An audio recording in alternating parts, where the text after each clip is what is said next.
Hello, आप लोग कैसे हो? बढ़िया, उम्मीद है कि बढ़िया। लेकिन एग्जाम के प्रेशर की वजह से आपके दिमाग में होता है अब कितने महीने बाकी है। अगर मैं बात करूं, अब आपके पास ज़्यादा टाइम बचा नहीं है। सितंबर चल रहा है, ठीक है। सितंबर के बाद आपके अक्टूबर आएंगे, अक्टूबर के बाद आपके नवंबर आएंगे, नवंबर के बाद दिसंबर आएगा, ठीक है। दिसंबर पहुंचते पहुंचते लगेगा कि हमने कुछ तो पढ़ा ही नहीं है, ठीक है। दिसंबर पहुंचते पहुंचते लगेगा हमने तो कुछ पढ़ा ही नहीं है। आपका जो टेंशन होगा ना वो पिक पे जाने वाला। यहाँ तो ठीक लगेगा भाई अभी 2-3 महीने तो बाकी है, आराम से रिवीजन कर लेंगे, सारी चीजें पढ़ लेंगे, सीरीज लाएंगे, रट्टा मार लेंगे। लेकिन लेकिन लेकिन आपके जैसे जैसे क्या होगा, एग्जाम के डेट पास आते जाएंगे, आपकी प्रेशर क्या हो जाएगी, बढ़ती जाएगी बढ़ती जाएगी बढ़ती जाएगी। लेकिन आपका उसके बाद जनवरी आएगा, ठीक है। जनवरी में आएगा, सोचोगे न्यू ईयर वगैरह मना ले, फिर उसके बाद पढ़ेंगे। लेकिन फरवरी में आपका एग्जाम आ जाएंगे, ठीक है। टाइम इतना ही है, बाकी टाइम तो बचा ही नहीं है। लेकिन हमको ये भी है, हमारे दिमाग में ये भी चलता है कि नहीं भाई, हमें 70 में से 70 भी लाना है। 30 नंबर तो स्कूल वाले मान लो स्कूल से मिल जाएंगे, ठीक है। इतना बाकी क्लियर है। तो अब बात करते हैं कि लाना कैसे है। ध्यान से सुनना, ठीक है। इस पे जो इसमें इस क्लास में मैं जो बताऊंगी, इस वीडियो में जो मैं बातें करूंगी, बहुत ही फोकस करके बहुत ही ध्यान से समझने की कोशिश करना, ठीक है।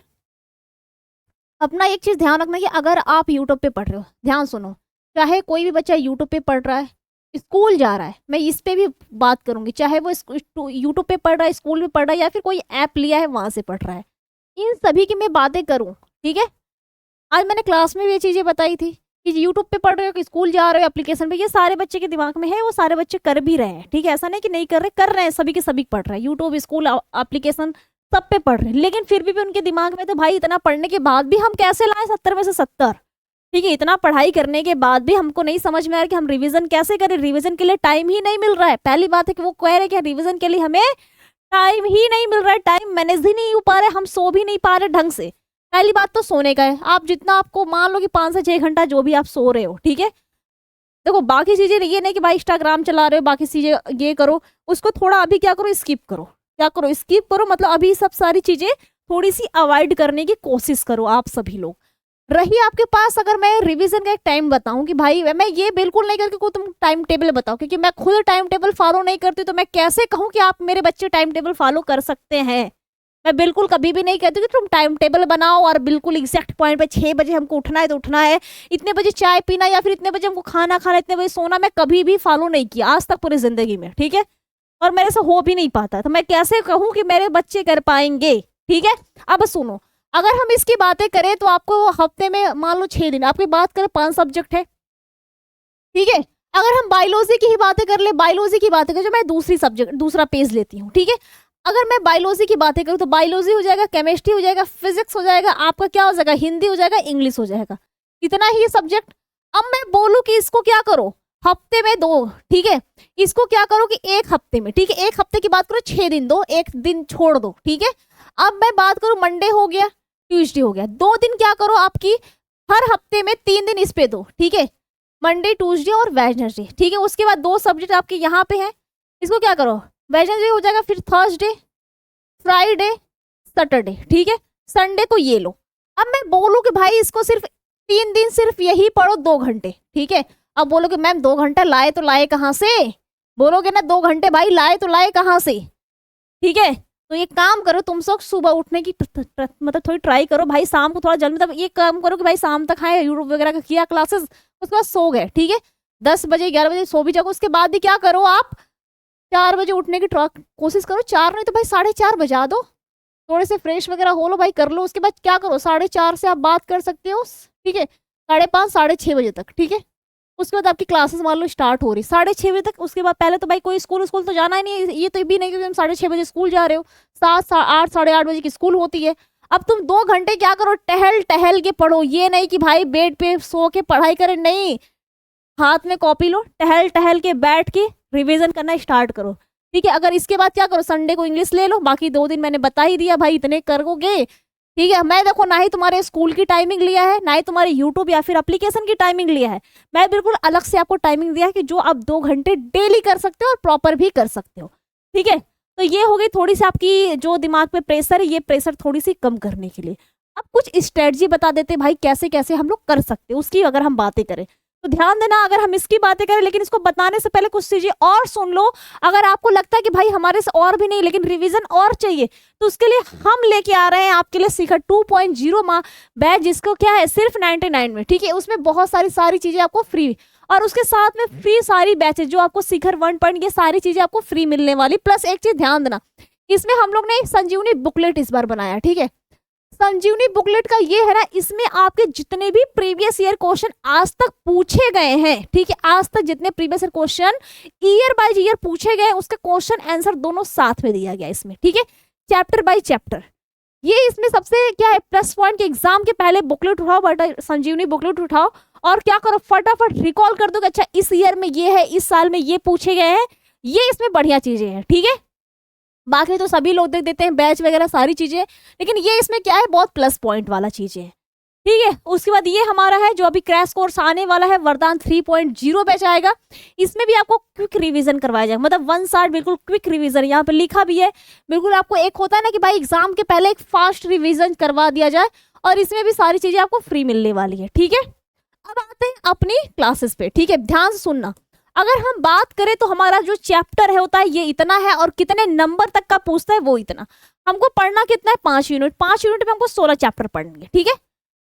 मैं बिहार की ही बातें कर रही हूँ, बच्चों को, बिहार वाले बच्चों की ही बातें कर रही हूँ। इसमें कितना पढ़ना है आप सभी को 16 चैप्टर पढ़ना है, उसमें 5 यूनिट है, ठीक है। चैप्टर की बात करें 16, अगर मैं जनरल चैप्टर की बात करें इसमें 3 है, जिसमें से आपके 14 नंबर के बनते हैं, ठीक है।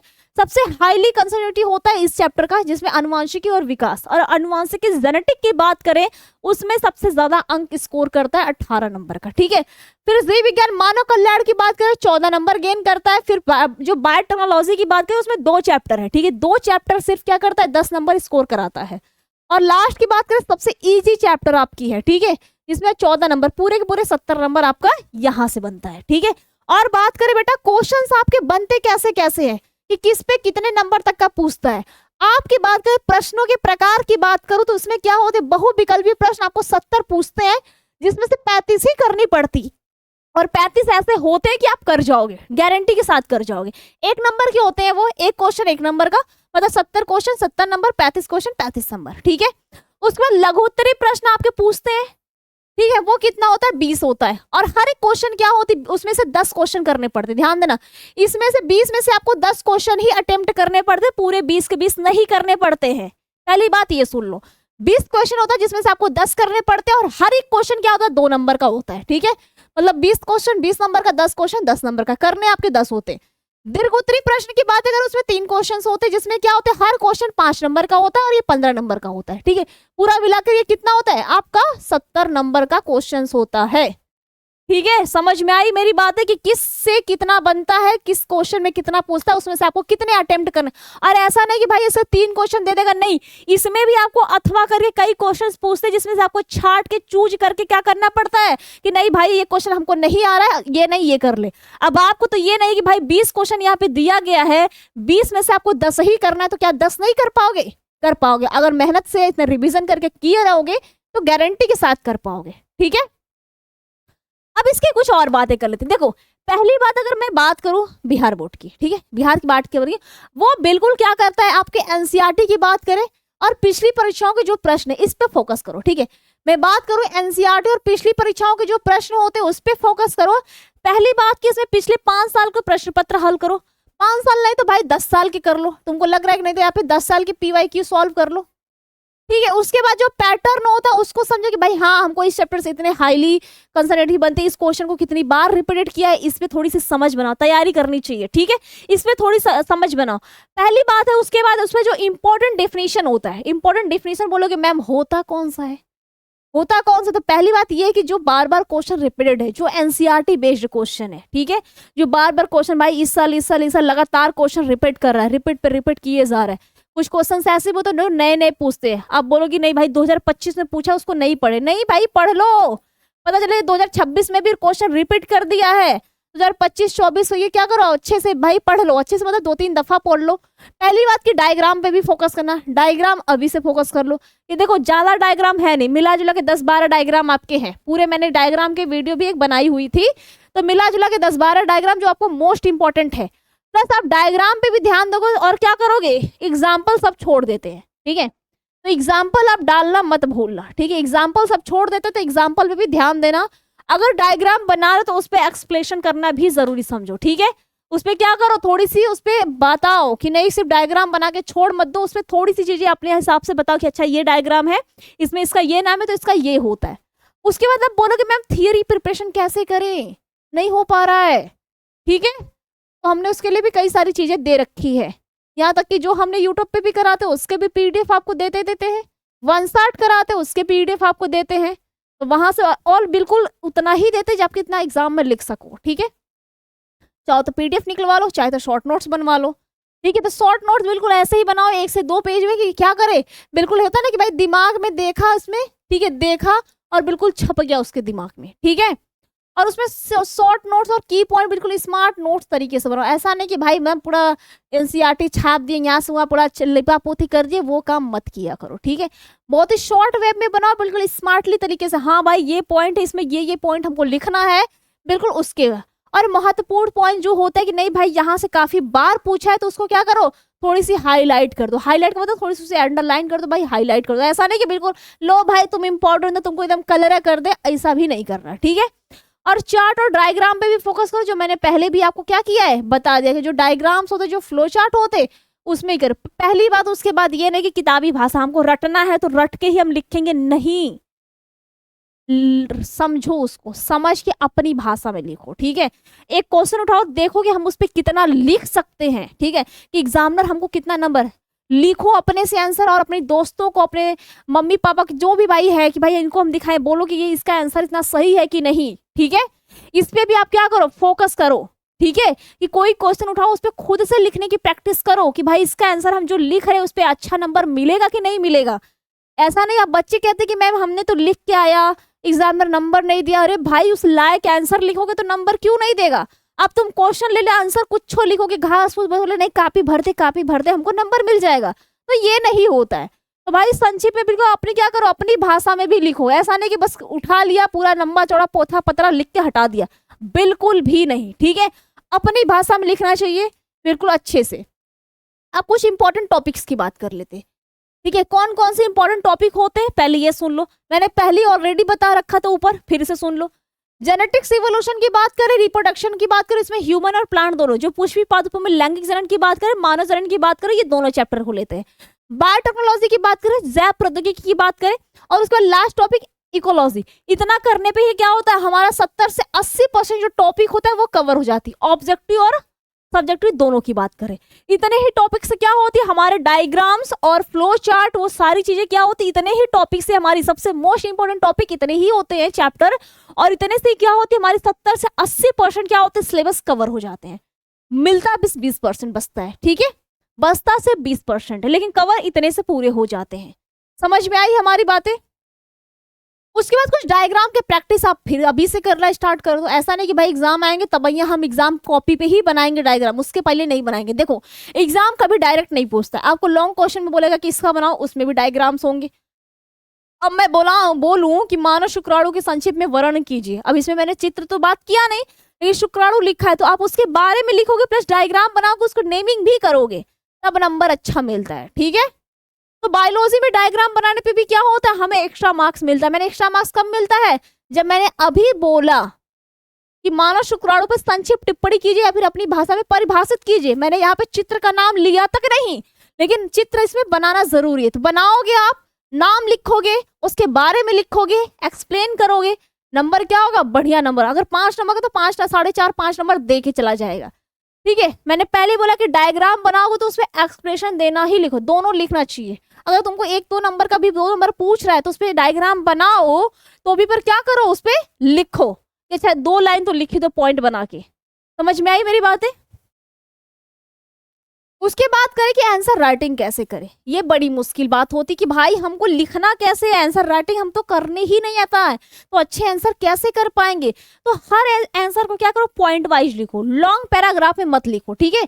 उसको करे कि भाई ये पॉइंट हो गया, इसमें 2 लाइन लिखा, ठीक है, इतना हो गया 3 लाइन, यहाँ से दूसरा पॉइंट हो गया, इसमें 3 लाइन लिखा, पॉइंट वाइज लिखोगे, ठीक है। क्या करो, पॉइंट वाइज लिखोगे, लॉन्ग पैराग्राफ में मत लिखा करो, ठीक है। लॉन्ग पैराग्राफ में कभी मत लिखो, पॉइंट वाइज लिखो। उसके बाद जो कीवर्ड्स होते हैं भाई, इसका अगर मान लो किसी एग्जांपल या फिर कुछ ऐसे शब्द होते हैं जैसे वैज्ञानिक का नाम हो गया, सन हो गया, फिर कुछ होता है ना माइक्रोवेव वगैरह का नाम, तो उसको क्या करो अंडरलाइन कर दो। ठीक है, अंडरलाइन कर दोगे तो एग्जामिनर क्या, अच्छा इसने एग्जाम्पल भी दिया है, इसने इसको हाईलाइट भी किया, इसको इन्वर्टेड कॉमा में भी लिखा है, तो उसपे क्या होता है, नंबर अच्छा मिलता है। ठीक है, देखो लॉन्ग क्वेश्चन अगर मैं बात करूँ तो लॉन्ग क्वेश्चन को बहुत ज्यादा कम से कम 120 शब्दों में या फिर 150 शब्दों में लिख सकते हो। उसपे दिया होता है बेटा, बोलते हो कि मैम इतना है कैसे लिखे, नहीं, उसपे टाइम और अपना जो होता है एक नीट हैंड राइटिंग रखो कि हमको इतने शब्दों में इसको लिख के खत्म करना है। ठीक है, इतने शब्दों में क्या करना है, इसको लिख के खत्म करना है। तो कुछ उस पर लिखा, तुम 120 शब्दों में लिखो, 150 शब्दों में लिखो, इतने लिखा तो उस पर ध्यान रखा करो। आपको 15 मिनट मिलता है कॉपी पढ़ने के लिए ना, ऐसा तो है नहीं कि एग्जामिनर देता है तुम लोग 3 घंटे लिख के दे दो हमको, ऐसा तो नहीं करता है ना। 15 मिनट एक्स्ट्रा मिलता है, कम से कम तुम कॉपी पढ़ लो, तुमको कौन सा आ रहा है कौन सा नहीं आ रहा है उस पर फोकस कर लो। ये सारी चीजों के क्या करना पड़ता है, ध्यान देना पड़ता है। अब बात आती है रिविजन एंड प्रैक्टिस की। अगर मैं बातें करूँ रिवीजन ऑलरेडी मैंने बताया, सुबह के मैंने ऑलरेडी स्टार्टिंग में कि 2 घंटे क्या करो रिवीजन को दो। ठीक है, 2 घंटे डेली क्या करो अपनी, अगर 3 दिन बायोलॉजी तो 3 दिन केमिस्ट्री पे भी दो, 3 दिन फिजिक्स तो 3 दिन हिंदी इंग्लिश को भी दो। ठीक है, इंग्लिश को मान लो 1 दिन तुम दे रहे हो, 1 दिन मान लो उसको 2-3 घंटे पढ़ लिया, या फिर हिंदी को दे दो 2-3, क्योंकि वो ईजी होती है, हमारी मातृभाषा होती है तो उसको समझना आसान होता है। लेकिन मैं ये भी नहीं कह रही कि वो सबसे ईजी सब्जेक्ट होता है, नहीं बिल्कुल नहीं, उसमें भी बहुत सारे दोहे वगैरह हिंदी में भी होते हैं, उसको भी बहुत अच्छे से पढ़ना पड़ता है, बहुत अच्छे से लिखना पड़ता है। तो मैं बिल्कुल नहीं कह रही हूँ कि हिंदी बहुत इजी या फिर इंग्लिश बहुत इजी, आपकी मातृभाषा तो आप लिख सकते हो, मैं बिल्कुल नहीं कह रही हूँ। ठीक है, हर एक सब्जेक्ट अपने लिए क्या होती है, बेहतरीन होती है, और सब पे फोकस करना जरूरी होता है। ठीक है, आप मैंने पहले ही बता दिया 10 साल या तो 5 साल के आप क्वेश्चन पेपर सॉल्व कर सकते हो। मैंने ऊपर भी बताया कि 5 साल या तो 10 साल के आप क्वेश्चन पेपर सॉल्व कर सकते हो, रिविजन के लिए आप देख सकते हो। मॉडल पेपर की बातें करें तो मॉडल पेपर इसलिए देना चाहिए क्योंकि एग्जाम के हिसाब से लिखने की आपकी प्रैक्टिस हो सके, कि अगर मॉडल पेपर देखोगे उसको सॉल्व करोगे कि 3 घंटे में हम क्या मॉडल पेपर सॉल्व कर पा रहे हैं, इससे क्या हो जाएगा, आपको लिखने का तरीका, हैबिट, प्लस ये पता कैसे 3 घंटे में हम इस आंसर पे इतना चीजें लिख सकते हैं। आप कहोगे मैम कौन करने जाएगा लास्ट में, हम एग्जाम में क्यों नहीं कर लेंगे, भाई अगर करना है तो करना पड़ता है। ठीक है, अगर कुछ चीजें पानी है तो उससे पूछो कि तुमने इसके पीछे कितनी मेहनत की है। अब ये मत कहो कि मैम हम दिखावा करेंगे, नहीं भाई पापा के सामने पढ़ रहे हैं, मम्मी के सामने पढ़ रहे हैं, मोबाइल नहीं चला, दूर रखे, बाद में जाते मतलब नहीं हम तो रील स्क्रॉल करेंगे, तो ये चीजें नहीं करनी चाहिए। खुद पे फोकस करो, खुद पे मेहनत करो। ठीक है, किसी को दिखाने के लिए बिल्कुल नहीं। एक लास्ट चीज बताऊंगी भाई, एग्जाम डे की टिप्स क्या होती है। अगर हम एग्जाम डे की टिप्स की बातें करें कुछ चीजें, तो सबसे पहले वही क्वेश्चन करो जो सबसे इजी हो। ठीक है, ये नहीं कि हम 1 नंबर से स्टार्ट करेंगे और लास्ट तक करेंगे, नहीं भाई, तुमको बीच का कोई क्वेश्चन आ रहा है तुम बीच वाला अटेम्प्ट कर लो, तुमको वो क्वेश्चन इजी लगा है पहले वो क्वेश्चंस कर लो। ठीक है, तो इजी क्वेश्चन अटेम्प्ट करो, जो तुमको अच्छे से आ रहा है स्टार्टिंग में वही करो। पहली बात की बिल्कुल नीट हैंड राइटिंग रखनी चाहिए। इसका मतलब ये नहीं कि भाई हमको शॉर्ट क्वेश्चन में बहुत ज्यादा आ रहा है तो हम बहुत ज्यादा लिख दे, लो भाई लो लिख दिया, ऐसा नहीं करना चाहिए। ठीक है, तुमको जितना है बिल्कुल, मतलब कि अगर तुमको शॉर्ट क्वेश्चन में लिखा है कि तुम 50 शब्दों में खत्म करो तो 50 शब्दों में खत्म करो। लॉन्ग क्वेश्चन है तो बोलो कि अगर 120 या फिर 30 शब्दों में खत्म करो तो मतलब खत्म करो। उसके बाद है कि आपको टाइम मैनेजमेंट का बिल्कुल फोकस और ध्यान रखना चाहिए। ठीक है, अगर 3 घंटे का है तो भाई 3 घंटे में बिल्कुल फिनिश करना है। 15 मिनट में देख लो कि हाँ मेरा सारा चीजें कर लिया है कि नहीं कर लिया है। ठीक है, इतनी बातों को क्या करो, बिल्कुल फोकस करो। ठीक है, उम्मीद है कि मेरी ये क्लासेस आपको इन्फॉर्मेटिव लगी होगी। थैंक यू सो मच आप सभी को देखने के लिए यहाँ तक। ठीक है,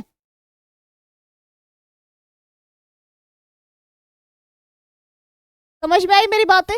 तो अगर कुछ चीजें होंगी तो बताना कमेंट बॉक्स में कि मैम इस पे भी वीडियो बनाओ, या फिर ऐसी चीजें हैं मुझे नहीं समझ में आ रहा, प्लीज मुझे एक वीडियो या फिर क्लास के जरिए मुझे समझाओ। तो कमेंट बॉक्स में जाके कमेंट करना कि मुझे मैम क्लासेस कैसी लगी या फिर आपका जो इन्फॉर्मेशन वो कैसा लगा, तो कमेंट बॉक्स में जाके देना। थैंक यू सो मच, जय हिंद, टाटा, बाय बाय, नमस्कार आप सभी का।